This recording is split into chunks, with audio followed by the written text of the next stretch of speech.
अस्सलाम वालेकुम स्टूडेंट्स, उम्मीद है कि आप सब खैरियत से होंगे। आज का जो हमारा लेक्चर है, ठीक है, वह database basic concept.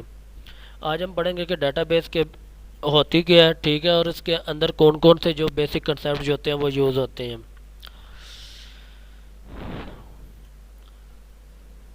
Database simple सी बात है कि अगर कोई भी ऑर्गेनाइजेशन या कोई भी जो इंस्टीट्यूट है, ठीक है, वो अपना डाटा जो उसका होता है वो कहीं ना कहीं सेव रखता है, ठीक है। तो वो डाटा कहाँ पे सेव रखता है? वो डाटा जो होता है वो डाटाबेस के अंदर सेव रखता है। वो डाटाबेस कुछ भी हो सकता है, वो किसी सर्वर के अंदर मौजूद हो सकता है।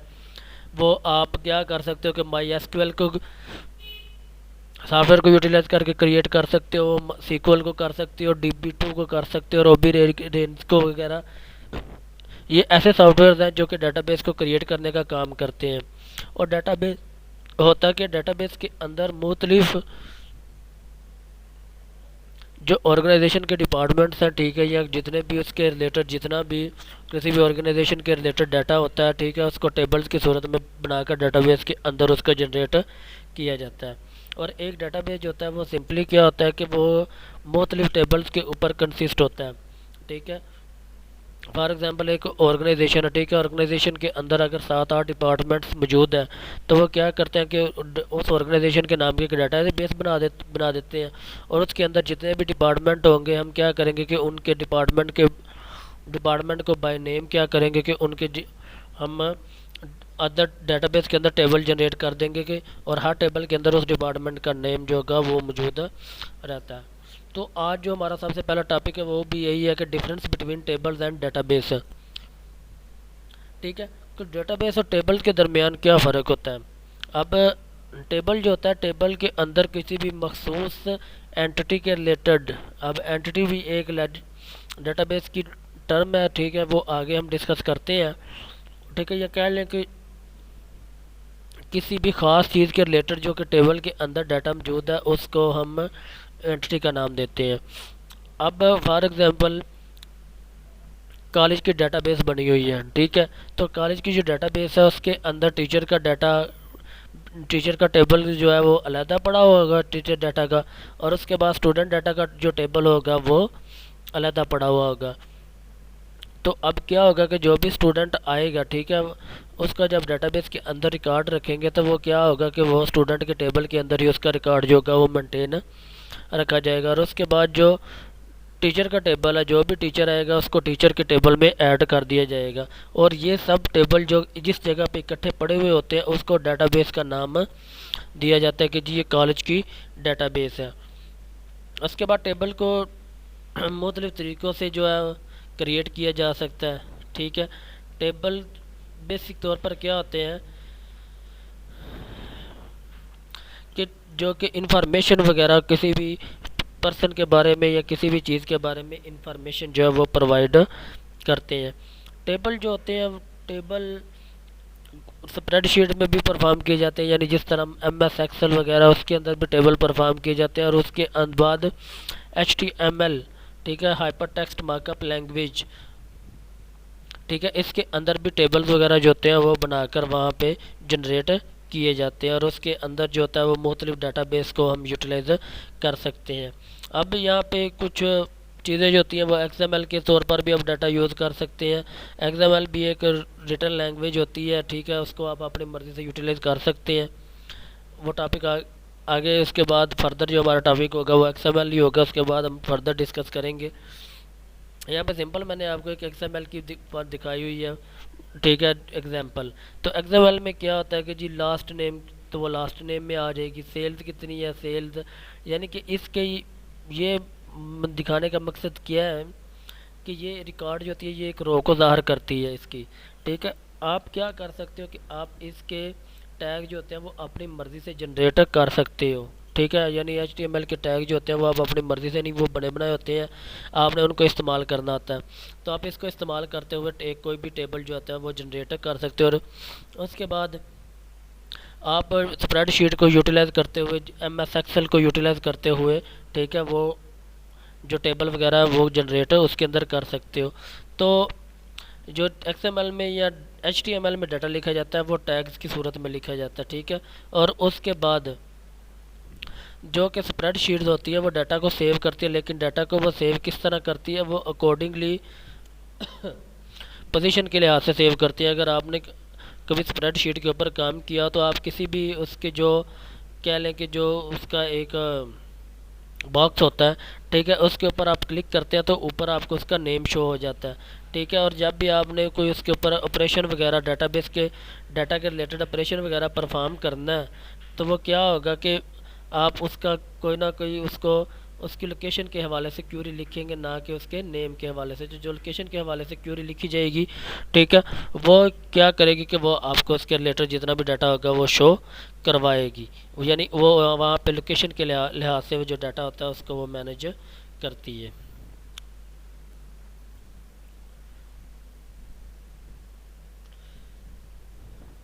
उसके बाद जो हमारा अगला टॉपिक है वो है एक्सएमएल। एक्सएमएल जो होती है ये एब्रीविएशन होती है एक्सटेंसिव मार्कअप लैंग्वेज, ठीक है। ये एक लैंग्वेज होती है, ठीक है, जो तो जो एक्सएमएल है वो एब्रीविएशन होता है एक्सटेंसिव मार्कअप लैंग्वेज का। अब एक्सएमएल जो होती है ये बहुत ही इजी टू अंडरस्टैंड और इजी टू लर्न है। इसकी मेन रीज़न क्या होती है, इसकी मेन रीज़न ये होती है कि इसके अंदर आपको कोई टैग्स वगैरह यूज़ नहीं करते। जिस तरह के आप HTML के अंदर टैग्स वगैरह जो बड़े बड़े टैग्स होते हैं आप उनको लगा के आप यूटिलाइज़ कर सकते हो। इसके अंदर आप बड़े बड़े टैग्स नहीं यूटिलाइज कर सकते, बल्कि आप क्या कर सकते हो कि आप अपने नए टैग्स जनरेट करके उसके अंदर जो है वो डाटा सेव करवा सकते हो। तो ये XML का एक सबसे बड़ा एडवांटेज ये है। और हर बंदा जो होता है, ठीक है, वो अपनी मर्ज़ी से क्या करता है कि उसका जो टैग है, ठीक है, उसको लिख के वो अपना डाटाबेस उसके हवाले से जनरेट कर जिस तरह अगर मैं सिंपल सी एग्जांपल आपको जो दिखाऊं तो ये सिंपल सी एग्जांपल है जो XML की आपको नज़र आ रही है। अब यहाँ पे आप देखें कि आपने यहाँ पे क्या हुआ है कि टाइटल, ठीक है, हमें टाइटल चाहिए था तो हमने टाइटल का टैग बना लिया। उसके बाद हमें आर्टिस्ट का नेम चाहिए था तो हमने आर्टिस्ट का टैग खुद बना लिया, ठीक है। कंट्री, हमने उसका कंट्री चाहिए था, जो भी आर्टिस्ट है तो हमने कंट्री का टैग जो है वो खुद बनाया। कंपनी, किस कंपनी के लिए वो काम कर रहा है, ठीक है, उसका टैग। यानी कि इसके अंदर क्या होता है कि XML के अंदर आप अपनी मर्ज़ी का टैग खुद ही जनरेट कर सकते हो, जबकि HTML जो होती थी उसके अंदर आपको सिर्फ बड़े बड़े टैग यूज़ करने पड़ते थे। जिस तरह के आपने अगर फॉर एग्जांपल टेबल जनरेट करना है तो टेबल जनरेट करने में क्या होता था कि आप सिंपल क्या करते थे कि जी आपने TR रो को ज़ाहिर करना था, TD ये सारा आपने कॉलम उसके अंदर TD कॉलम, उसके बाद ओपन, उसके बाद क्लोज, ठीक है। इसके अलावा आप यहाँ पे यूज़ और कोई भी कॉलम जो है वो यूज़ नहीं कर सकते थे। लेकिन यहाँ पे हमने क्या किया, हमने खुद ही अपनी मर्ज़ी के जो हमें टैग्स रिक्वायर्ड थे, हमने वो खुद अपनी मर्ज़ी के टैग जो है वो यहाँ पे हमने यूटिलाइज कर दिए हैं। तो जो XML के जो सबसे बड़ा जो एडवांटेज होता है वो यही एडवांटेज होता है कि जी आप क्या कर सकते हो कि आपको इसके टैग्स जो है वो लर्न करने की ज़रूरत नहीं है, ठीक है, बल्कि आप खुद ही उसके बने बनाए टैग्स जो है वो आप उठा के उसको यूटिलाइज कर सकते हो।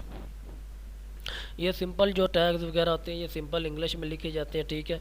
और वही जो उसी तरह के टैग वो आपको वहाँ पे जो भी इसका टेबल वगैरह जनरेट होगा उसके अंदर सेम टू सेम आपको जिस तरह का टेबल वगैरह आप देखना चाहते हैं उसी तरह का टेबल जो होगा वो XML के तौर पर आपको शो हो जाएगा।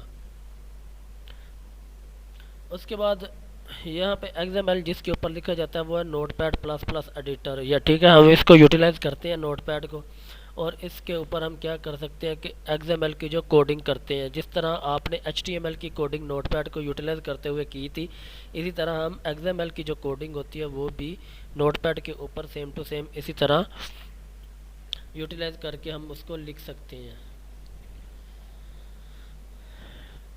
उसके बाद यहाँ पे XML के कुछ रूल्स होते हैं जिनको फॉलो करते हुए आप क्या कर सकते हो कि आप XML के रूल्स को फॉलो करते हुए डाटा जो है वो लिख सकते हो। सबसे पहले क्या है कि जी रिक्वायर्ड द फर्स्ट लाइन, यानी कि आपको सबसे पहले जो फर्स्ट लाइन है वो लाजमी तौर पर लिखनी है। तो मैं आपको फर्स्ट लाइन दिखा देता हूँ कि ये वाली जो XML dot version is equal to 1.0 है, ठीक है। ये लाजमी जो फर्स्ट लाइन है ये आपको लाजमी तौर पर इसके ऊपर मेंशन करवानी पड़ेगी। अदरवाइज़ अगर आप इसको मेंशन नहीं करोगे तो ये क्या करेगा कि ये आपका जो डाटा या जो आपने जनरेट किया हुआ ये वाला डॉक्यूमेंट, ठीक है, इसको वो रीड ही नहीं करेगा एक्सएमएल की फॉर्म में। और उसके बाद यहाँ पे आ जाता है कि जी फर्स्ट टैग, ठीक है। फर्स्ट टैग आपको यहाँ पे लिखना पड़ेगा। फर्स्ट टैग होता है ये दरअसल रूट एलिमेंट के लिए होता है जो कि एक्सएमएल के अंदर वो उसने जनरेट किए होते हैं, ठीक है। तो यहाँ पे हमें कोई इस तरह की नहीं नज़र आ रही तो एग्जांपल में चल, तो लिहाजा जो फर्स्ट टैग है वो यूटिलाइज आपने वहाँ पे लाजमी तौर पर जो है वो लिखना, जो कि इसकी फाइल्स वगैरह को जनरेट रीड करता है। यानी जो भी आपने इसके अंदर अगर आप कोई दूसरी फाइल्स वगैरह ऐड करवाना चाहते हैं तो वो यहाँ पे फर्स्ट टैग के अंदर वो आप दो तमाम एक्सटर्नल फाइल्स को उठा के आप इसके अंदर यूज़ कर सकते हैं। उसके बाद आ जाता है क्लोजिंग टैग। तो जितने भी आपने टैग वगैरह इसके यूज़ करने हैं उन सब को आपने एंड पे लाजमी तौर पर क्लोज करना है, ठीक है। जिस तरह यहाँ पे मैं आपको एग्जांपल दिखाता हूँ। यहाँ पे हमने एक टैग जो है वो टाइटल का टैग यूटिलाइज़ किया हुआ, लेकिन आप देखें कि एंड पे हमने यहाँ पे जो बैक स्लैश लगा के हमने क्या किया हुआ है कि इसका जो टैग है हमने इसको एंड भी किया हुआ है। तो सब का सेम टू सेम जो भी हमने यहाँ से टैग लगाया हुआ है इसको हमने उसकी लाइन के आखिर पे सारे टैग जो है वो हमने उनको क्लोजिंग टैग की फॉर्म में लिखा हुआ है, ठीक है। तो लिहाजा जो सबसे मेन चीज़ है कि आपने जब भी कोई टैग वगैरह लगाना तो उसकी क्लोजिंग टैग की जो ब्रैकेट होती है आपने उसका ध्यान रखना है। अदरवाइज़ क्या होगा कि वो आपका जो टैग वगैरह आपने बनाया हुआ है, ठीक है, वो शो ही नहीं करेगा जब तक आप इसके ऊपर कोई भी क्लोजिंग टैग वगैरह नहीं लगाते। तो सेम टू सेम HTML में भी हम इसी तरह करते हैं कि जब भी हम कोई भी टैग वगैरह लगाते थे तो हम क्या करते थे कि एंड पे उसका क्लोजिंग लाजमी तौर पर उस टैग का करते थे, अदरवाइज़ वो हमें कुछ भी डाटा जो है वो शो नहीं था करवाता।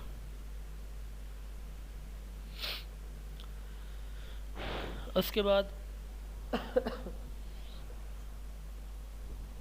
उसके बाद जो आ जाता है वो नेमिंग, यानी कि आप जो है एक्सएमएल के अंदर किस तरह आपने जो नेम वगैरह यूज़ करने हैं उनके क्या यूज़ करने के क्या रोल था। सबसे पहले जो है वो जो नेम वगैरह है वो किसी लेटर के ऊपर या नंबर के ऊपर या अंडरस्कोर लाजमी तौर पर उसके अंदर मौजूद होना चाहिए। आप वाइट स्पेसेस या जिनको भी खाली जगह कहते हैं वो उसके अंदर नहीं रख सकते। तो आप यहाँ पे देख सकते हैं कि यहाँ पे जितने भी जो हमने नेम वगैरह रखे हुए हैं, ठीक है, प्राइस ये वो, ठीक है, ये सारी की सारी जितनी भी चीज़ें एलिमेंट के नेम वगैरह रखी हुई हैं, ठीक है। यहाँ पे यहाँ तो लेटर से मोस्टली यूटिलाइज़ की हुई है, ठीक है। हम नंबर से या किसी और भी तरीके से इसको हम लेटर वगैरह को यूज़ करके या नंबर वगैरह को यूज़ करके हम इसका नेम रख सकते हैं।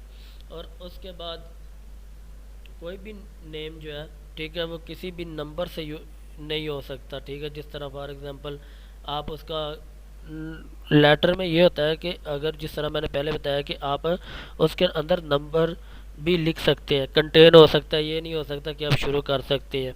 जिस तरह कस्टमर 1, कस्टमर 2, कस्टमर 3 इस तरह करके आप उसको यूज़ कर सकते हैं। आप सिंपल उसको ये नहीं कह सकते कस्टमर 1 की जगह पे आप 1 लिख दो, 2 की जगह पे आप सिंपल 2 लिख दो। इस तरह जो है वो आप जो है वो डाटा को यूज़ नहीं कर सकते, यानी कि कोई भी जो नेम है वो किसी नंबर की सूरत में अकेला नहीं रह सकता।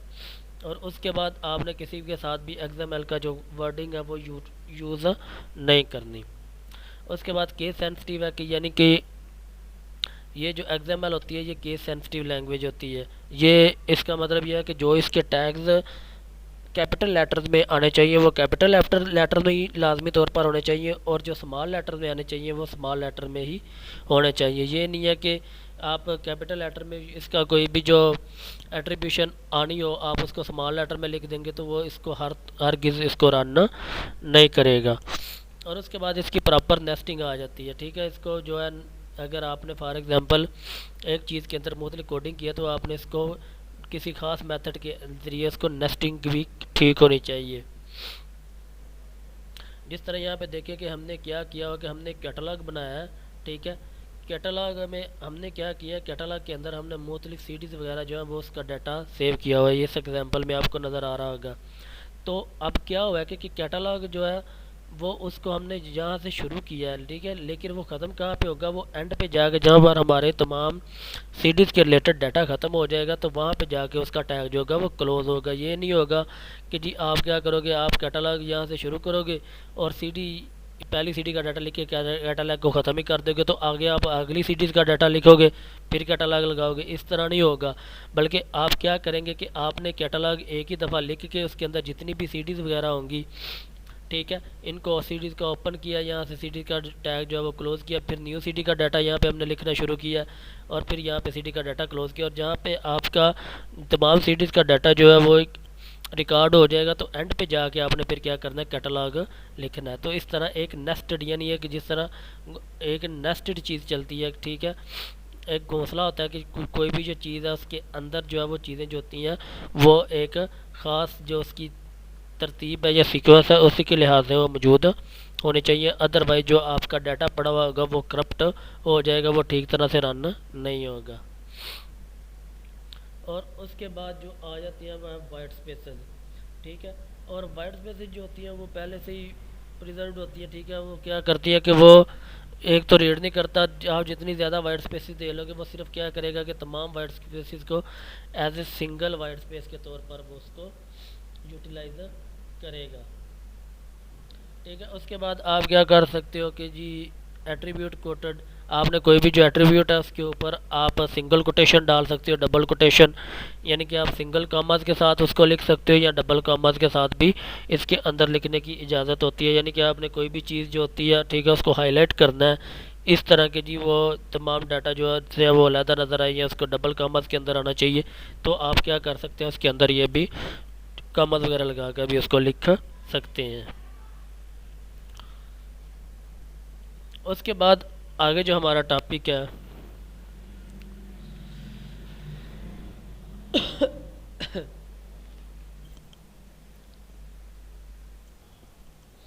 अच्छा जी, उसके बाद जो हमारा टॉपिक है वह टेबल एंड एंटिटीज़, ठीक है। अब कोई भी जो डाटाबेस होता है, ठीक है, वो इन दो मेन चीज़ों के ऊपर लाजमी तौर पर मुश्तमिल होता है, ठीक है, टेबल्स के ऊपर और एंटिटीज़ के ऊपर। अब मुख्तलिफ टेबल जो होते हैं वो मिलकर एक डाटाबेस क्रिएट करते हैं, तो उनके अंदर जितना भी डाटा होता है वो एंटिटीज़ के तौर पर यूटिलाइज किए जाते हैं।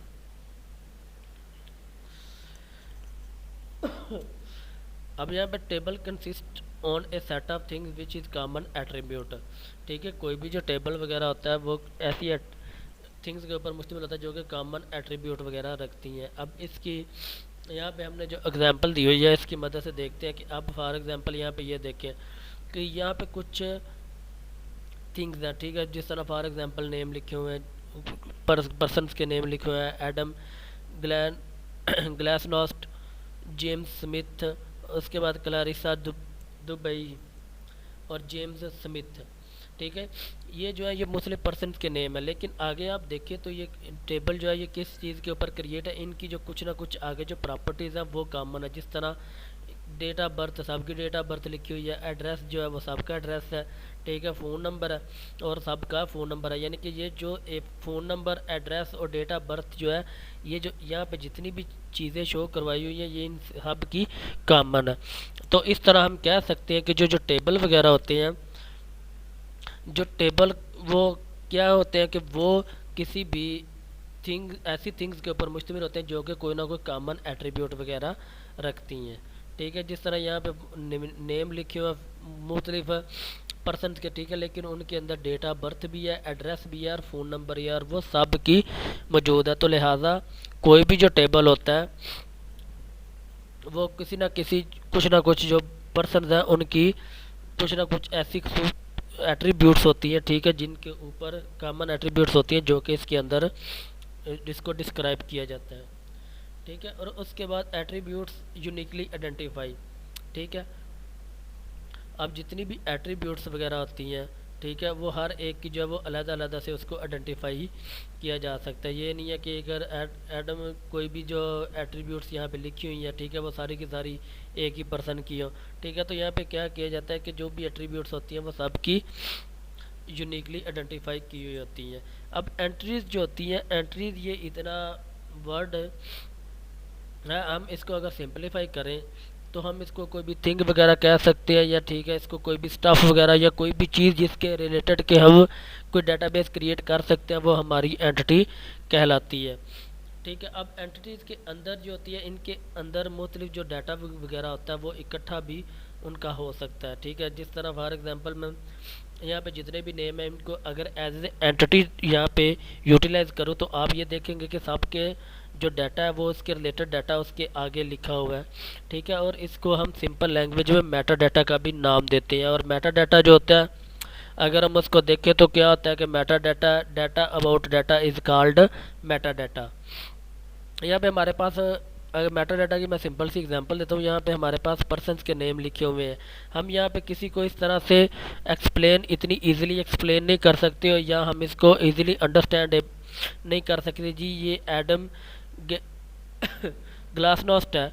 ठीक है, लेकिन ये क्या है। ठीक है, अब अगर हम उसको देखेंगे आगे उसके रिलेटेड कोई डाटा हमारे पास पड़ा होगा तो हमें पता चल जाएगा जी ठीक है इसकी डेट ऑफ बर्थ ये है, एड्रेस ये है, फ़ोन नंबर ये है, ये कोई पर्सन है। ठीक है, आमतौर पर अगर सीधे सीधे नेम लिखे हुए हैं तो हम इसके बारे में इतनी ज़्यादा जो है वो इजीली अंडरस्टैंडेबल नहीं कर सकते। हमें ये तो पता चल जाएगा कि ठीक है जी ये नेम लिखे हुए हैं, लेकिन हमें ये नहीं पता चल सकता कि जी ये क्या चीज़ें हैं, ये क्या काम करते हैं। ठीक है, या ये किस रिलेटेड जो है किस लिए इनके रिलेटेड जो है वो डाटा हमने इकट्ठा किया है। तो जितनी भी इसके आगे रिलेटेड डाटा होगा वो हमें यही चीज़ें शो करवाएगा। तो आमतौर पर सिंपल जो टेबल होता है, ठीक है, उसके अंदर यहाँ पे जो हॉरिजेंटली लाइन वगैरह लगी होती है इनको रोज़ का नाम दिया जाता है। ठीक है, और उसके बाद जो वर्टिकल लाइन लगी होती है इनको हम कॉलम का नाम देते हैं। ठीक है, टेबल के रिलेटेड जो भी जितना भी एंटिटी जो होगी वो कॉलम की सूरत सॉरी रोज़ की सूरत में उसका डाटा होगा। ठीक है, और उसके रिलेटेड जितनी भी एट्रीब्यूट्स होंगी उनका जो डाटा होगा वो कॉलम की सूरत में आगे आ सकता है। और एक सिंपल सी बात है कि कभी कभी हम जो है वो टेबल जिस नेम से हमने रखा हुआ आता है हम उसको भी एंटिटी कह सकते हैं। ठीक है, फर्दर यानी जिसके हिसाब से आपने डाटा को मैनेज करना है, टेबल को मैनेज करना है, हम उसको एंटिटी का नाम दे सकते हैं। उसके बाद सिंपल यही चीज़ें हैं कि डाटाबेस के अंदर जो कि रिलेटेड जितनी भी चीज़ें हैं, ठीक है, उसको आप एट्रीब्यूट्स का नाम दे सकते हो। ठीक है, जिसके रिलेटेड आप डाटा बेस सेव कर रहे हो। ठीक है, उसके रिलेटेड जितना भी डाटा होगा वो उसके एट्रीब्यूट्स होंगे, और जिसके रिलेटेड आप डाटा सेव कर रहे हो वो इसकी एंटिटी के तौर पर यूज़ होगी। और अगर आप सिंपल इसको देखेंगे तो सिर्फ एक को तो इसको एंटिटी इंस्टेंस का नाम देते हैं। ठीक है, और आगे फर्दर एट्रीब्यूट्स के जो नेम वगैरह, डेट ऑफ बर्थ है, ये भी एक एट्रीब्यूट है, उसका नेम डेट ऑफ बर्थ है। उसके बाद एड्रेस भी एक एट्रीब्यूट है, डेट ऑफ बर्थ है। लेकिन आप ये इसको भी हम एज ए एट्रीब्यूट ही ले सकते हैं। अगर हम क्या करेंगे, अगर हम स्टूडेंट को एज ए एंटिटी के तौर पर लेते हैं तो ये भी इसकी भी जो है ये क्या होती है कि ये यानी कि जिस भी पर्सन के रिलेटेड आप डाटा सेव कर रहे हो उसको हम एज ए एंटिटी के तौर पर उसको देख सकते हैं। एंटिटीज़ की कुछ प्रॉपर्टीज़ होती हैं। एंटिटीज़ के अंदर क्या होता है कि डाटाबेस जो होता है वो आप नहीं भी रख सकते, यानी कॉलम टेबल के अंदर आपने एक टेबल जनरेट कर लिया, आपके टेबल के अंदर जो वैल्यूज़ हो सकती हैं वो नल वैल्यूज़ भी हो सकती हैं। उसके अंदर ये ज़रूरी नहीं है कि आप कोई ना कोई डाटा रखो, जो आपके कॉलम है उसके अंदर डाटा नल भी हो सकता है। लेकिन वो आगे हम फर्दर देखेंगे कि कैसे वैल्यू जो का डाटा किस चीज़ का जो है वो नल नहीं हो सकता। ठीक है, और उसके बाद जब डाटा टेबल के अंदर आप डाटा जनरेट करते हो तो हर एक की जो डाटा टाइप आपको डिफ़ाइन करना लाजमी होती है। सिंपल सी बात है, अगर मैं आपको एक सिंपल सी एग्जांपल दूं, ठीक है, कि आप नंबर्स की सूरत में डाटा लिखना चाहते हैं तो उसकी जो डाटा टाइप होती है वो इंटीजर होती है। ठीक है, उसके बाद अगर आप अल्फ़ाबेटिकली डाटा लिखना चाहते हैं तो उसकी जो होती है वो वारचार होती है। यानी कि इस चीज़ों को यूटिलाइज याद करते हुए हमने ये चीज़ें जो है वो इसको लाजमी तौर पर इस्तेमाल करना है। उसके बाद इसकी कुछ टर्म्स वगैरह होती हैं। जो एक रो होती है हम उसको एज ए टुपल के तौर टुपल भी कह सकते हैं कि जी वन टुपल, जो रोज़ को हम उसका जो दूसरा नेम कह सकते हैं कि वो वन टुपल भी हो सकती है। ठीक है, और रोज़ को हम रिकॉर्ड्स भी कह सकते हैं। इनकी ये फर्दर इसके नेम्स हैं जिसकी मदद से आगे डाटाबेस को एक्सप्लेन भी किया जा सकता है। ठीक है, एट्रीब्यूट्स जो होती हैं उसको फील्ड्स या जो कॉलम्स हैं, ठीक है, ये जो ऊपर से नीचे वर्टिकली आपको नज़र आ रहे हैं, ठीक है, इसको फील्ड्स या कॉलम भी दोनों ही नाम कह सकते हैं। और उसके बाद जो जिस टेबल का किसी दूसरे टेबल के साथ जो कनेक्शन बना हुआ होता है उसको हम रिलेशनशिप का नाम देते हैं। तो रिलेशनल डाटाबेस आजकल ज़्यादातर रिलेशनल डाटाबेस यूज़ हो रहा है, ठीक है। तो इसी वजह से जो ज़्यादातर RDBMS या RDBMS relational database management system जो है वो बहुत ज़्यादा यूज़ हो रहा है, जिसके अंदर के टेबल जो होते हैं वो आपस में इंटरकनेक्टेड होते हैं और उनमें से डाटा जो होता है वो फैच करना ईजी होता है। उसके बाद इसकी कुछ टर्म्स हैं, कीज़ हैं। सबसे पहले जो मेन चीज़ होती है कि हम कोई भी जो टेबल के अंदर कोई भी मखसूस वैल्यू होती है उसको हम कीज़ का नाम देते हैं, ठीक है। और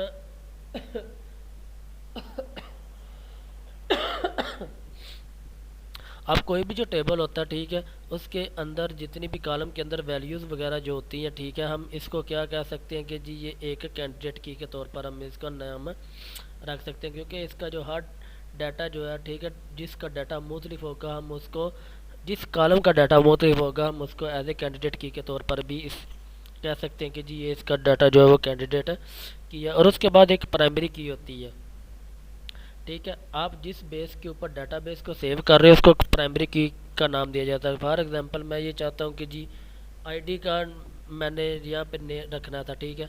अब यहाँ पे टेबल में मैं आईडी का भी एक कॉलम होना चाहिए, तो क्या होगा कि आईडी 1 2 3 4 5 यानी कि जो ऐसा ऐसा कॉलम, ठीक है, जिसके अंदर जो वैल्यू है वो कभी भी सेम वैल्यू एग्जिस्ट ना करती हो, हम उसको एज ए प्राइमरी की के तौर पर भी वैल्यू वगैरह रख सकते हैं और उसका आगे जो है वो फर्दर दूसरे टेबल के साथ रिलेशनशिप जो है वो हम उसको क्रिएट कर सकते हैं।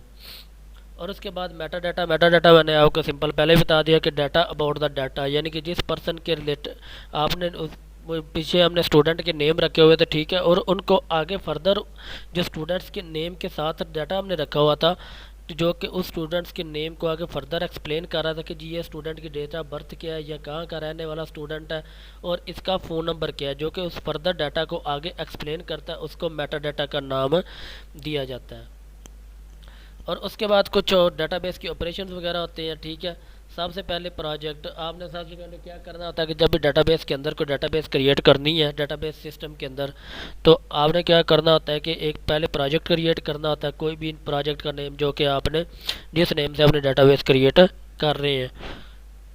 उसके बाद आ जाता है सेलेक्ट क्या करता है कि आपने डाटाबेस के अंदर जब आप कोई डाटा को फैच करना चाहते हो, ठीक है, जी मेरे डाटाबेस के अंदर ये डाटा पड़ा हुआ है, मुझे ये शो करवाना है, ठीक है। फॉर एग्जांपल किसी आप चाहते हो कि जी मैंने कॉलेज का डाटाबेस आपने क्रिएट की हुई है, आप ये चाहते हो कि जी कॉलेज के जितने स्टूडेंट हैं वहाँ पे डाटाबेस मुझे शो हो जाए, तो उसके लिए आपको क्या करना पड़ेगा कि आपको SQL की एक क्वेरी लिखनी पड़ेगी।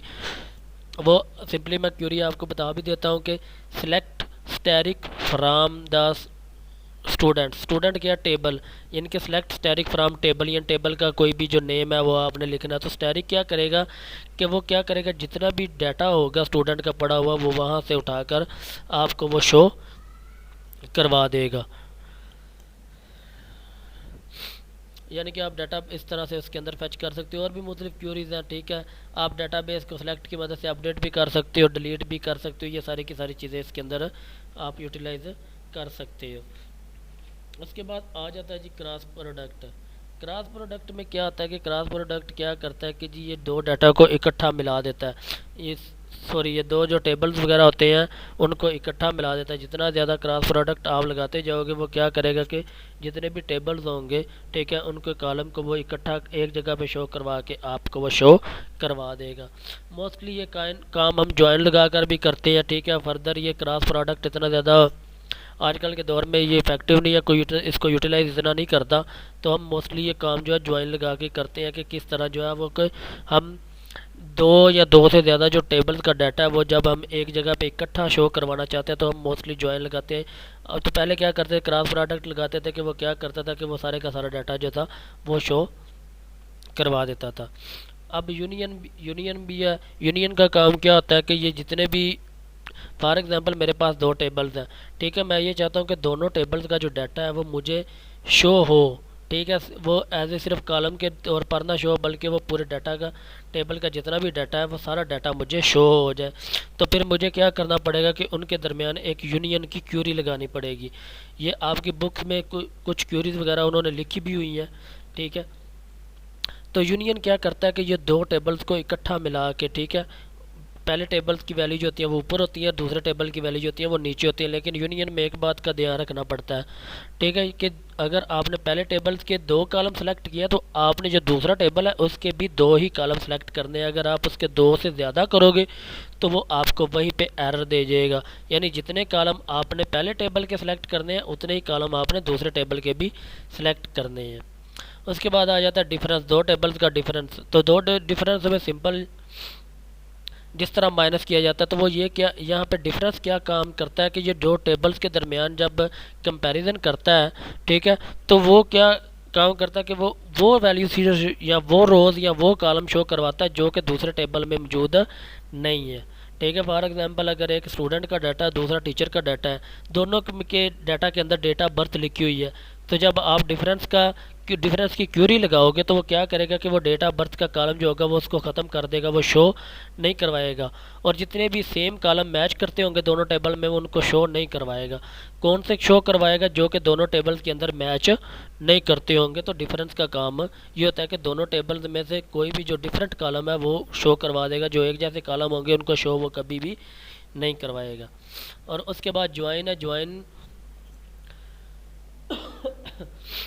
ज्वाइन का भी सिंपल यही काम होता है, ठीक है, वो दो से या दो से ज़्यादा डाटा टेबल्स में से डाटा को इकट्ठा फैच करता है और उसको आपके पास शो करवाता है। तो हम क्या करते हैं कि इसके लिए भी हम क्यूरीज वगैरह एसक्यूएल की कमांड्स को यूटिलाइज करते हैं, हम क्यूरी वगैरह लिखते हैं, ठीक है, यानी दो टेबल्स के दरमियान इकट्ठा ज्वाइन लगाते हैं, तो वो क्या करता है कि हमें दोनों टेबल का डाटा जो है वो इकट्ठा शो करवा देता है। ओके स्टूडेंट्स, ये था आज का आपका लेक्चर। उम्मीद है आपको समझ आ गई होगी। अगर आपको कहीं पे कोई प्रॉब्लम हो तो आप मुझसे कांटेक्ट कर सकते हैं। ओके स्टूडेंट, खुदा हाफिज़।